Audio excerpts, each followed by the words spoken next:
لوگوں پہ جو دنیا میں مصیبتیں آتی ہیں وہ ان کے درجات کو بلند کرنے کے لیے ہوتی ہے۔ اور اللہ سورہ عنکبوت میں آیت نمبر 2 اور 3 میں ارشاد فرماتا ہے حسب الناس ان یشرک ان یقولوا آمنا وہم لا یفتنون۔ کیا لوگ اس گمان میں ہے کہ انہیں صرف اس بات پر چھوڑ دیا جائے گا کہ وہ ایمان لے آئے اور ہم ان کی آزمائش نہیں کریں گے؟ وَلَقَدْ فَتَّنَّا الَّذِينَ مِن قَبْلِهِمْ، بے شک ہم ضرور ان کو آزمائیں گے جیسا کہ ان سے پہلے لوگوں کو آزمایا تھا۔ فَلْيَعْلَمَ الَّذِينَ صَدَقُوا وَلْيَعْلَمَنَّ الْكَاذِبِينَ، تو اللہ ضرور پرکھے گا کہ کون سچے ہیں اپنے دعوے کے اندر، کون جھوٹے ہیں۔ اب آپ سمجھ ہی گئے ہوں گے کہ کس بارے میں ہماری گفتگو ہے، یعنی ہم کس بارے میں بات کر رہے ہیں۔ اب آئیے ایک حدیث سے جانتے ہیں۔ بخاری میں حدیث ہے صحابہ اکرام نے جب کافروں کی تکلیف کا ذکر کیا حضور صلی اللہ علیہ وسلم سے، یعنی جو کافر ان کو تکلیفیں دیا کرتے تھے، تو انہوں نے نبی کریم صلی اللہ علیہ وسلم کے سامنے اس کا ذکر کیا، تو آپ صلی اللہ علیہ وسلم نے فرمایا صبر کرو، اللہ کی قسم تم سے اگلے لوگ زمین میں گاڑ دیے جاتے تھے، سر کے بیچ میں آرا رکھا جاتا تھا اور کہا جاتا تھا کہ اسلام چھوڑ دو، اور وہیں ان کے 2 ٹکڑے کر دیے جاتے تھے، پھر بھی وہ اپنے دین پر قائم رہتے تھے، دین سے پھرتے نہیں تھے۔ ظلم کا یہ عالم تھا کہ لوہے کی کنگیاں ان کے گوشت پر پھیری جاتی تھی، یہاں تک کہ وہ کنگھی دھستے دھستے ان کی ہڈی تک پہنچ جاتی تھی، تب انہوں نے اپنا دین نہیں چھوڑا۔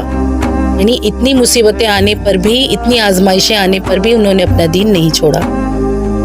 یہ مثال پیش کرتے ہوئے ہمارے نبی صلی اللہ علیہ وسلم اپنے صحابہ کو سمجھایا کرتے تھے کہ عبرت لو پچھلے لوگوں سے اور ایمان پر ثابت قدم رہو، ان تکلیفوں کی وجہ سے اپنے ایمان کو کمزور نہ ہونے دینا۔ اللہ اپنے بندوں کو آزماتا رہتا ہے تاکہ ان کا ایمان نکھر کر سامنے آئے۔ بخاری اور مسلم کی روایت ہے کہ نبی کریم صلی اللہ علیہ وسلم کا فرمان ہے مسلمان کو کوئی بھی تکلیف پہنچتی ہے، دکھ، بیماری، اندیشہ اسے کہتے ہیں ذہنی تکلیف، کہ انسان سوچنے لگے کہ کہیں یہ نہ ہو جائے، کہیں وہ نہ ہو جائے، یعنی ذہن میں کوئی بھی بات آنا اور اس سے تکلیف پہنچنا، یہاں تک کہ اس کے پاؤں میں اگر کانٹا بھی چبھ جائے تو اللہ اس کے بدلے اس کے گناہوں کو معاف کر دیتا ہے۔ جب اللہ نے قرآن میں فرمایا سورہ نساء میں جس طرح کا بھی اعمال کمائے نیکی یا بدی میں سے، وہ قیامت کے روز پوچھا جائے گا، یعنی اگر اعمال میں کچھ بھی لایا بندہ تو اس کے بارے میں سوال ضرور ہوگا۔ تو صحابہ اکرام پریشان ہو گئے، یا رسول اللہ صلی اللہ علیہ وسلم پھر نجات کس طرح ممکن ہے کہ کوئی بھی انسان ایسا نہیں ہے جس سے گناہ سرزد نہ ہو؟ بات تو صحیح ہے، سوائے نبی کریم صلی اللہ علیہ وسلم کی ذات کے کون ہے دنیا میں جس سے کوئی گناہ سرزد نہ ہوا؟ تو آپ صلی اللہ علیہ وسلم نے فرمایا کہ پریشان نہ ہو، مسلمان جو دنیا میں تکلیفیں اور بیماریاں جب ان پر آتی ہیں وہ ان کی اس غلطیوں کا کفارہ بن جاتی ہیں، یعنی جو بھی تکلیفیں مسلمان پہ آتی ہے تو اس کے گناہ اس کی وجہ سے جھڑ جاتے ہیں۔ اللہ کی کیا شان ہے، اللہ کتنا غفور الرحیم ہے کہ اس نے یہ راستہ اپنے بندوں کے لیے نکالا اور اس کی منزل آسان کر دیا، ورنہ سوچئے کیا نجات ممکن تھی؟ لیکن دیکھنے میں آتا ہے کہ جب کوئی شخص آزمائش میں مبتلا ہوتا ہے نا، اس کے بارے میں لوگ کہتے ہیں یہ تو بڑا گنہگار تھا اس لیے اللہ نے اس پر یہ عذاب نازل کیا۔ دنیا میں لوگ اپنی طرح سے اپنے دل سے کچھ بھی کہتے ہیں، ایسا کہنا بالکل درست نہیں ہے، کیونکہ جامع ترمذی میں ابو داؤد میں حدیث ہے کہ نبی صلی اللہ علیہ وسلم نے فرمایا سب سے زیادہ تکلیفیں انبیاء پر آئی ہیں۔ تو کیا یہ سمجھ لے کہ انبیاء گناہگار تھے؟ نعوذ باللہ، بلکہ انبیاء تو معصوم تھے۔ اس کے بعد آزمائشیں ان پر آئی جو ان کے بعد مرتبے میں تھے، یعنی صدیقین، صالحین، جو کہ اللہ کو اپنے انبیاء کے بعد محبوب ہوتے تھے۔ اس کے بعد وہ لوگ ہیں جو ان کے بعد اللہ کو سب سے زیادہ محبوب ہیں، یہاں تک کہ انسان پر تکلیفیں آتی رہتی ہیں اور اس کی موت کا وقت قریب آ جاتا ہے اور اللہ اسے پاک و صاف کر کے دنیا سے اٹھا لیتا ہے۔ نیک لوگوں پر اگر آزمائشیں آتی ہیں نا تو ان کے درجے بلند کرنے کے لیے، اور اگر بد پر اگر آزمائش آئے تو اس کے ذریعے ان کے گناہ معاف ہوتے ہیں۔ اس کا مطلب یہ ہرگز نہیں ہے کہ اپنے گناہ کی معافی کے لیے اللہ سے بیماری مانگے جائے، کیونکہ اللہ وہ ہے جو چاہے تو تکلیفوں کے بغیر بھی معاف کر سکتا ہے، یہ تو اس پر آسان ہے۔ اب ان آزمائشوں سے نکلنے کا طریقہ کیا ہے؟ یعنی جو آزمائشیں آ گئی ہیں ان سے نکلنے کا طریقہ کیا ہے؟ بخاری اور مسلم دونوں میں حدیث ہے کہ ہمارے نبی کریم صلی اللہ علیہ وسلم اکثر یہ دعا پڑھا کرتے: اللہم ربنا آتنا فی الدنیا حسنۃ وفی الآخرۃ حسنۃ وقنا عذاب النار، جس کے راوی انس ابن مالک ہے۔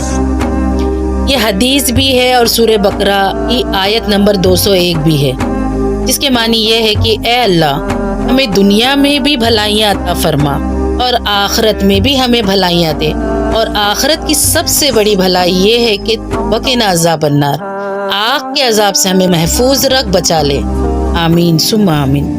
صحیح مسلم میں ایک حدیث ہے کہ ایک صحابی بیمار ہو گئے، یہاں تک کہ وہ بالکل کمزور لاغر ہو گئے، جس میں صرف ہڈیاں باقی رہ گئی، اور صحابہ کرام کا یہ کہنا تھا کہ ان کی جان چڑیا کی طرح ہو گئی، یعنی کہ بالکل نازک۔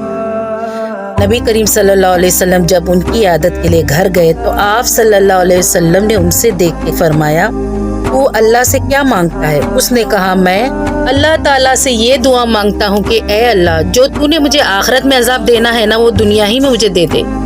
نبی صلی اللہ علیہ وسلم نے فرمایا: سبحان اللہ، کیا تم دنیا میں بھی اللہ کی دی ہوئی تکلیف برداشت کر سکتے ہو؟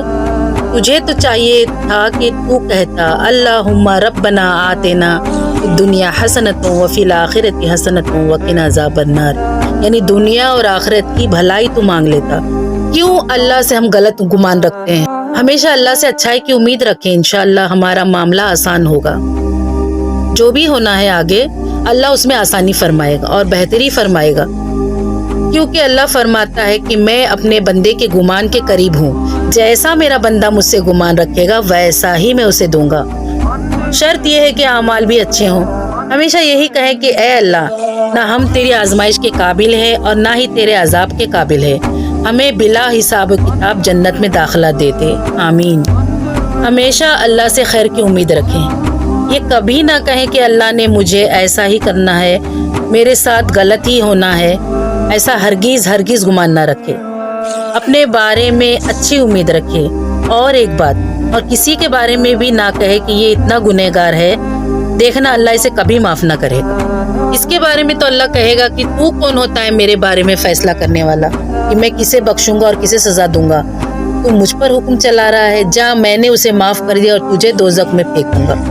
اس کے بارے میں سورہ انبیاء کی آیت ہے: لا یسأل عما یفعل وہم لا یسألون، اللہ کو کوئی نہیں پوچھ سکتا کہ اس نے یہ کیوں کیا، وہ سب کو پوچھ سکتا ہے۔ سورہ زمر میں ہے کہ لا تقنطوا من رحمت اللہ، اللہ کی رحمت سے مایوس مت ہو۔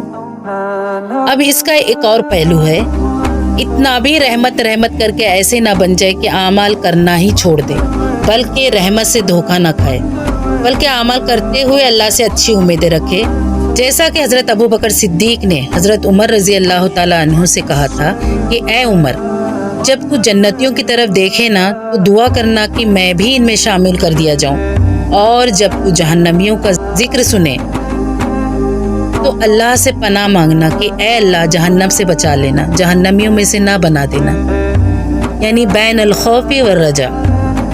اب میں اپنی بات اس حدیث پہ ختم کروں گی۔ صحیح بخاری مسلم میں حدیث ہے کہ اس کی یہ خواہش ہے کہ اللہ اس کی عمر دراز کر دے اور اس کے رزق میں کشادگی عطا فرمائے۔ یاد رکھیں، رزق کے معنی ہے دنیا کی ہر نعمت، یعنی رزق میں دنیا کی ہر نعمت شامل ہے، صرف دولت نہیں، بلکہ اچھی صحت، اچھی نیک اولاد، دنیاوی مفاد، ایسا مال جو کہ فتنے میں نہ ڈال دے، وہ بھی رزق ہے۔ تو اللہ کے رسول صلی اللہ علیہ وسلم نے فرمایا کہ جو بھی عمر اور رزق میں برکت چاہتا ہے اسے چاہیے کہ اپنے رشتہ داروں کے ساتھ اچھا برتاؤ کرے۔ حسن سلوک کرنا، یعنی جب بھی قرآن میں صلہ رحمی کا ذکر آئے گا، حسن سلوک کا ذکر آئے گا رشتہ داروں کے ساتھ، مطلب یہی ہے قطع رحمی نہ کرنا، اور اگر وہ مال کے اعتبار سے کمزور ہے تو ان کی مدد کرنا۔ وآخر دعوانا الحمد للہ رب العالمین۔ السلام علیکم ورحمۃ اللہ وبرکاتہ۔